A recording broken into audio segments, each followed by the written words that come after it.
It's so good to have you here with us today. I've known of your career and study and extensive work on immigration issues all these years. To now lead this great university you now do is excellent. We thought it would be a great opportunity to talk to you and have our APLU audience hear you discuss immigration issues and the role of immigration in this society. Perhaps you would like to begin there. I know that the percentage of parents and children of immigrants of our total undergraduate universities in this country is quite something. Maybe you'd like to take that and expand upon it. Terrific. Yes, thank you. Thank you, Mr. President. It's a pleasure to join you for this important conversation. After all, our country is one of a handful of countries in the world where immigration is at once history. It's the history of how we came to be the country we are currently. And it is also because of the demographic features that we're going to discuss in our subsequent exchanges. The main growth moving forward in our country is the children of immigrants. So in our country, immigration is both history and it's destiny. It's how we came to be the country we are today, and it is fundamental to the character of the country we're going to become. And there are a lot of good news in that story. There are a lot of good news indeed. It's important to keep in mind that the number of US-born individuals with immigrant parents will more than double between 2015 and 2035.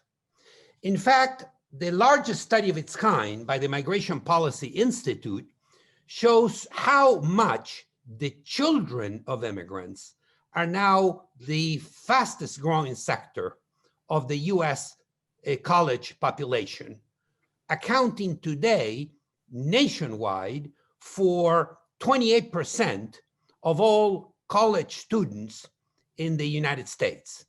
If you look at selected states, if you look at a state like California, for example, today over 50% of the college age population is immigrant origin.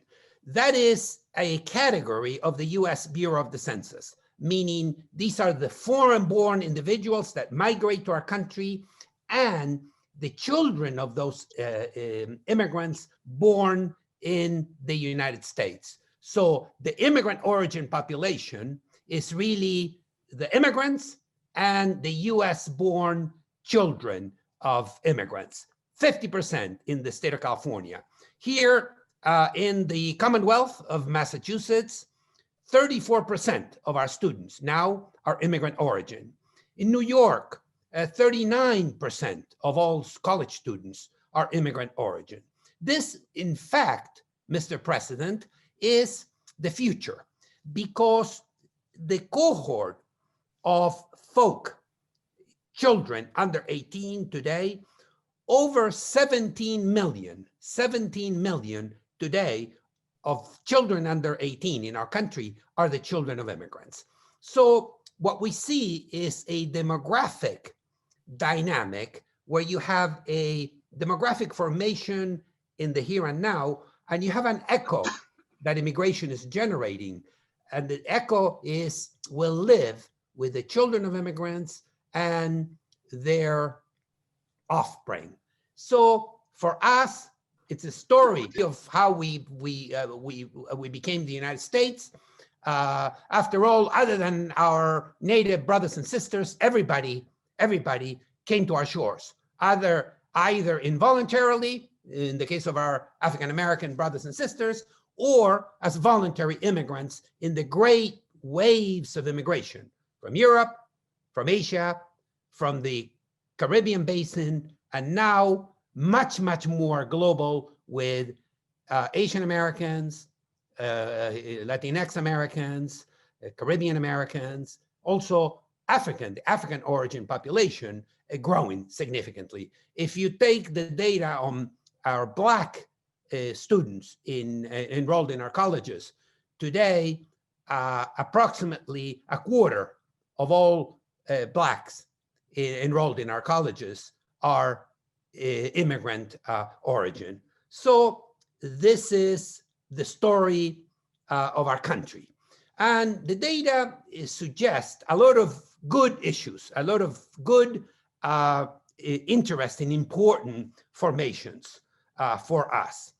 A major study by the National Research Council shows that the incorporation machinery of our country, it's working. It's working quite well. Given the opportunity, immigrants and their children come to embrace an American identity. The data show them gravitating towards US cultural norms. They completely embrace the English language. We did the largest study of its kind following newly arrived immigrant families from Asia, the Caribbean basin, and Latin America. And over 98% of all subjects in our study reported that learning English was an ambition. They wanted, no ambivalence in terms of embracing the language. We also have data to suggest improved educational levels over time, occupational diversity over time, and improvements in income over time. So if you look at the key indices, if you look at connectivity with the labor market, if you look at cultural embracing of the language, if you look at patterns of outmarriage, meaning ethnicities marrying outside their own group, you see that the American engine of integration is working. We do have domains where there are protracted concerns and problems that we need to fix and we need to address. Well, I particularly appreciated, actually, the last time we talked was your comment that immigration is history and destiny in this country.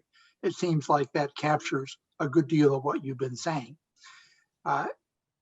Perhaps you'd like to comment just briefly more about the population demographics here in our own country with what we're doing with immigration as opposed to many other countries in the world, where population is falling some, or at least reproduction levels are falling, as opposed to our country, where immigration has made the big difference. Correct. So what the data show in the high-income countries of the world is a pattern that is now quite familiar. The contours are quite clear. We have rapidly aging populations. This is the greatest demographic news for humankind. We're living longer and we're living healthier worldwide. So we have rapidly aging populations. We have below replacement fertility rates. And typically we have a ratio of workers to retirees that makes it very, very difficult for the various social security systems the world over to keep up. So the story in the United States is an outlier. You take Germany, for example. Germany is a country of slightly over 80 million people today. You do the models over time and across generations. You do 5 years, 10 years, 15 years, and the like. And what you see is a rapidly shrinking population. In fact, models developed by the Bertelsmann Foundation with leading German and global demographers and statisticians, anthropologists, shows a pattern where Germany shrinks from, say, 80 million to 60 to 40 and so on. So what we see in a number of high-income countries is that reality. The world if you take, for example, the European continent, you have a very, very fascinating dynamic. It's in fact the more conservative Catholic countries that enter the so-called demographic transition later that today have embraced the fertility decline with a vengeance. Italy, Ireland, Spain, these are countries, all of which now have below replacement fertility rates. So for many of these countries, immigration plays a role in terms of addressing in the short term, and I'll explain why in the short term, these demographic dilemmas. The German case is a very important case. Germany has active workers supporting active retired folk. It's a 1-to-1 ratio. We fake it with the Social Security in our country. They have one worker supporting one retired person. They need immigrant labor. It's very clear. And Angela Merkel, the Chancellor, invested an enormous amount of political capital in bringing in very, very large numbers. Of course, the latest wave was very, very large numbers of refugees from the Middle East. The United States is an exception to this general demographic dynamic of aging populations, below replacement fertility, because of our immigrant origin population. The immigrant origin population has kept the labor supply and has kept our demography in a stasis, even as, Mr. President, the number of births in our country is hitting all-time lows. In fact, the data on new births is unmistakable. 30-year low is the most recent data in terms of new births. What this tells us is, again, how our machinery for integration is really working. What we see in terms of the fertility behavior of new immigrants is that they tend to have, over time, they gravitate towards US fertility norms. So they too migrate from higher fertility rates to lower fertility rates over time and across generations. This is a phenomenon that we see not only in our country, but this is a phenomenon that we see worldwide. If you look at the data on Latin America, for example, new births in countries like Mexico, throughout Central America, are now at about replacement level, meaning a generation ago, the average Mexican woman would have 6.7, 6.8 live births. Today is in the order of 2.3, 2.4. In fact, it mimics the California rate of fertility. So our country has been generally an exception to the general demographic decline because of our immigrant origin population. You can call that the lungs that keep oxygenating the American labor market, our culture, our institutions, and the like. Well, there just seems to me, as a person who's worked in economics much of my life, there's no escaping that we need these folks to create jobs, to create income, to pay for our debts, if you will, to keep our society growing. And I appreciate your presenting us with this data.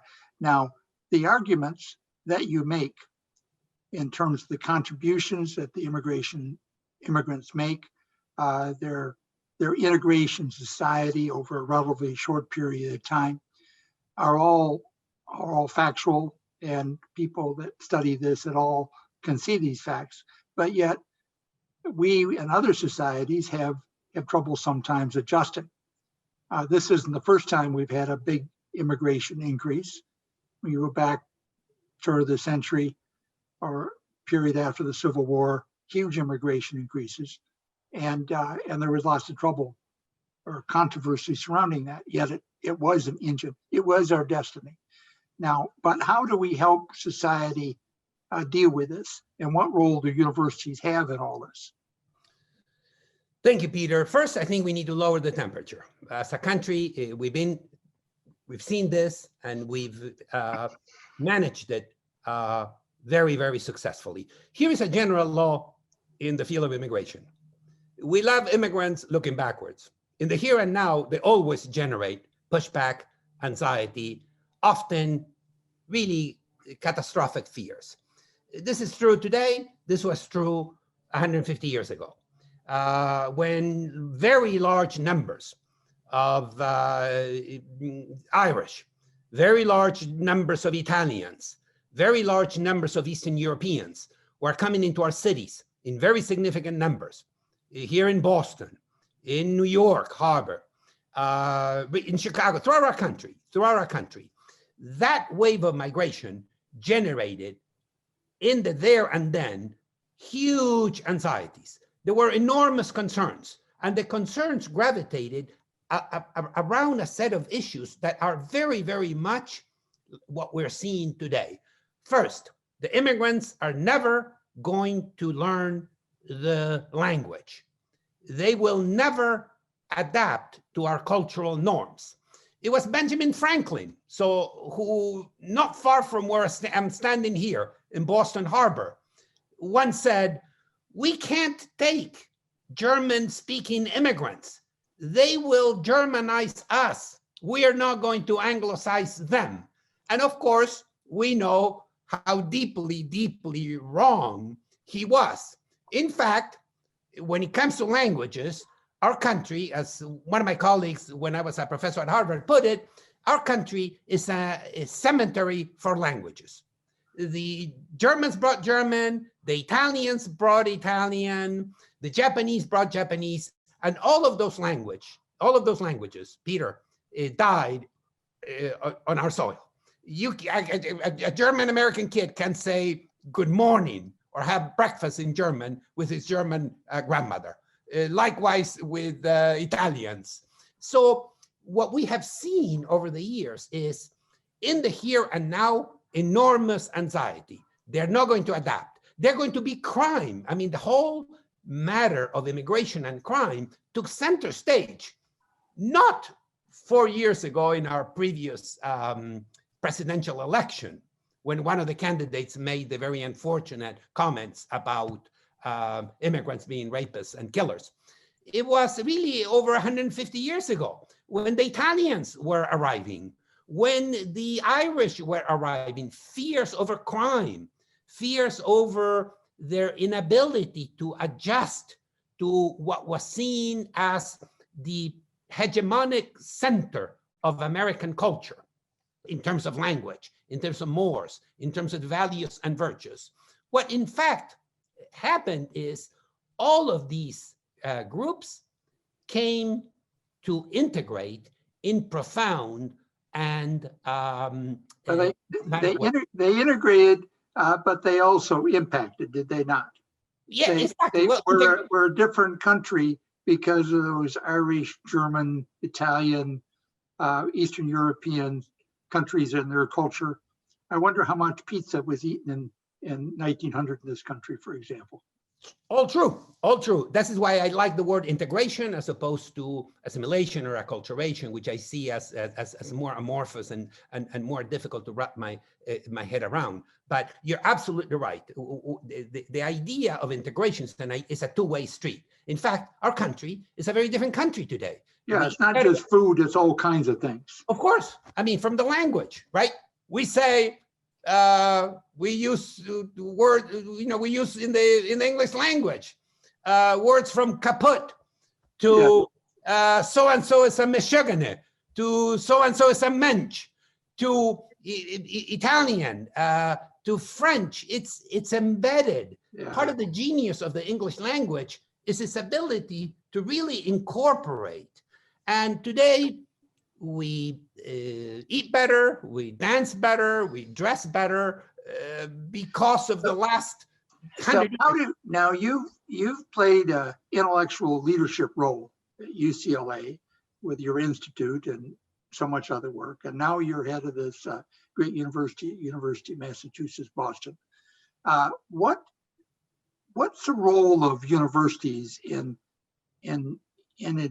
getting people to understand or perhaps act in such a way that we deal with this? Because there's no question that it's politically not easy always, as you point out. And I don't think we can dismiss this as just no problem. It is an issue.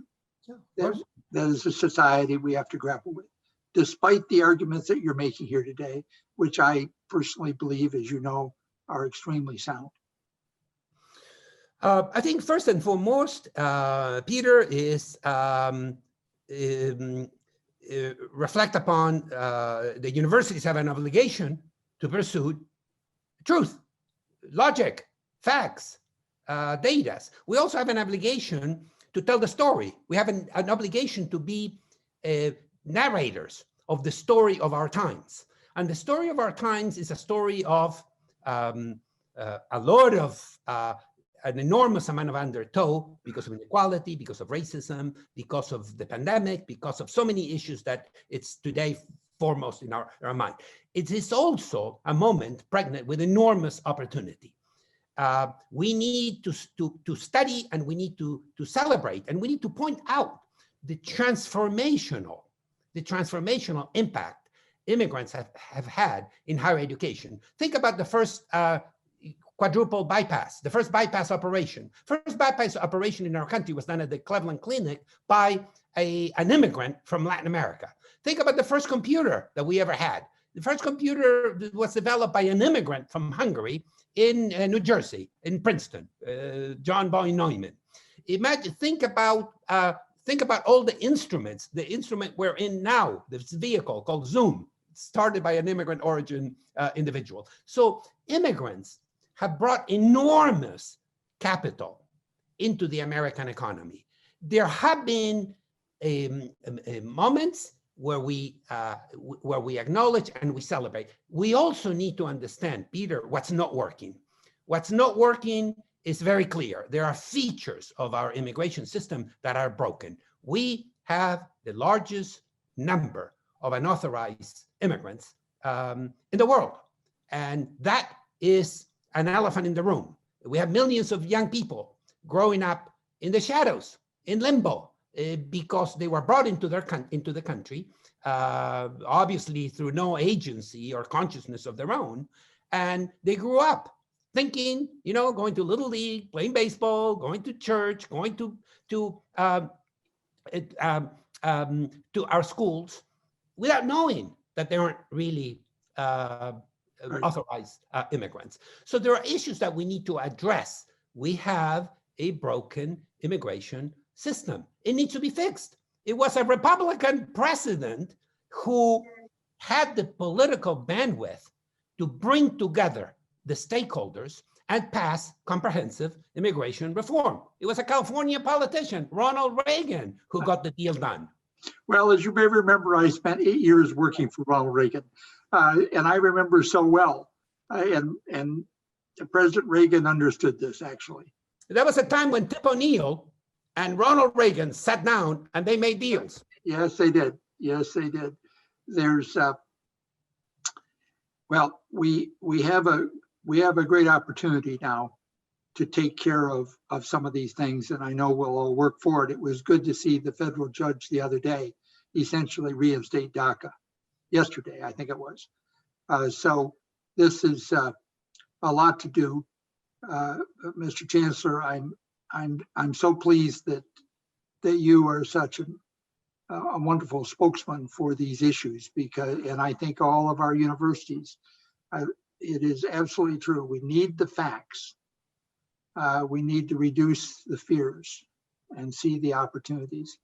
And I do so much like your statement that immigration is our history and our destiny. I think that captures what this is all about.